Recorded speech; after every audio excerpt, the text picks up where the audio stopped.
Hi, this is going to be an overview of the eye and what you need to know for Lab 9. So here we have an eye.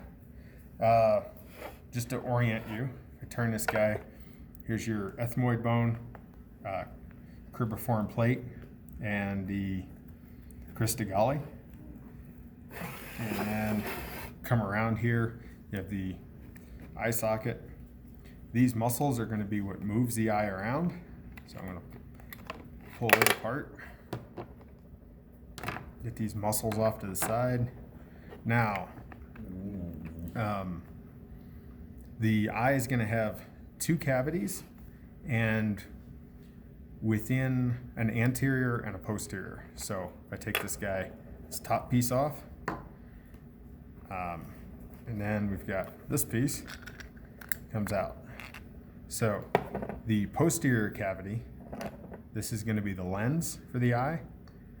The posterior cavity is going to be everything that sits posterior or behind the lens.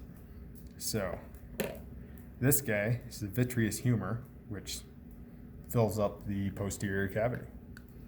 I'll set that off to the side. Now if we look at this piece, you've got the lens sits in here. Everything anterior to the lens will be the anterior cavity. Now within the anterior cavity, you're going to have an anterior and a posterior chamber. So this is your cornea. So the space beneath the cornea, between the cornea and the iris here, is going to be the anterior chamber of the anterior cavity. The space between the iris and the lens, so right here, is going to be the posterior chamber of the anterior cavity.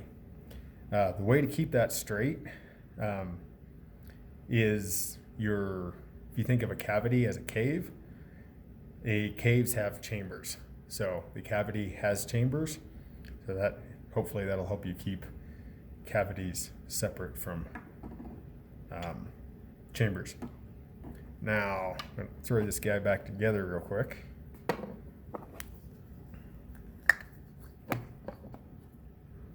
Wrong piece. And then once I get him together, we'll go through this from the outside in. So got in there. That goes over top. And I'll stick this guy here. So here's your actual eyelid. That guy comes off, and then we have three major layers: a fibrous tunic, a vascular tunic, and then a sensory tunic. The fibrous is going to be on the outside, and that's going to kind of protect the eye.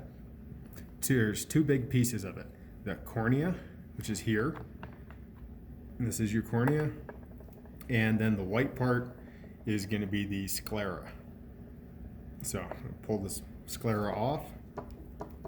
Now we got this dark purple looking thing with a bunch of blood vessels. This is going to be your vascular tunic, so your blood supply is going to run through here.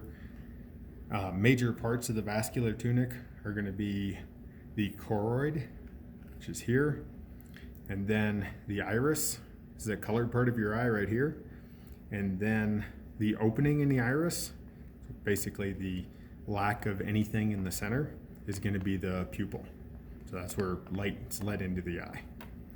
So that is your vascular tunic. Now we got one more. This one you can see on the inside. This is the innermost layer of the eye, the sensory tunic. So there's two layers of the sensory tunic: a pigmented layer and a neural layer. The neural layer is what you're actually looking at right here, whereas the pigmented layer would be underneath the neural layer. So you can't actually see it on the model, but it would lay between your sclera and the neural layer. The neural layer is going to have all your photoreceptors in it, so rods and cones. Rods are going to be specialized more for black and white. and cones are going to be specialized more for different colors. A good way to remember which is which: cones, think of an ice cream cone with a bunch of different colors, like scoops of different colors of ice cream. Like you want a bunch of different flavors on there maybe. So anyway, on here you have this white spot which corresponds to this. This guy is your optic nerve. So when it's sitting in here, this is your optic nerve coming up to the eyeball. Where the optic nerve actually comes into the eye, you're going to have the optic disc. So the optic disc, that area, has no photoreceptors. So this is actually a blind spot. And you can go online, and it might even in your book have a description of how to move something around in front of you so you can actually see that blind spot or see what it's like when there's no feedback and something kind of disappears in your blind spot. Then over here, this guy is your fovea centralis, and surrounding it would be the macula lutea. The fovea centralis is literally the center of focus, and that is where the light coming through your eye is going to get focused onto on the back of your retina. So the macula lutea surrounds that. In the fovea centralis is the highest density of cones and in general just photoreceptors.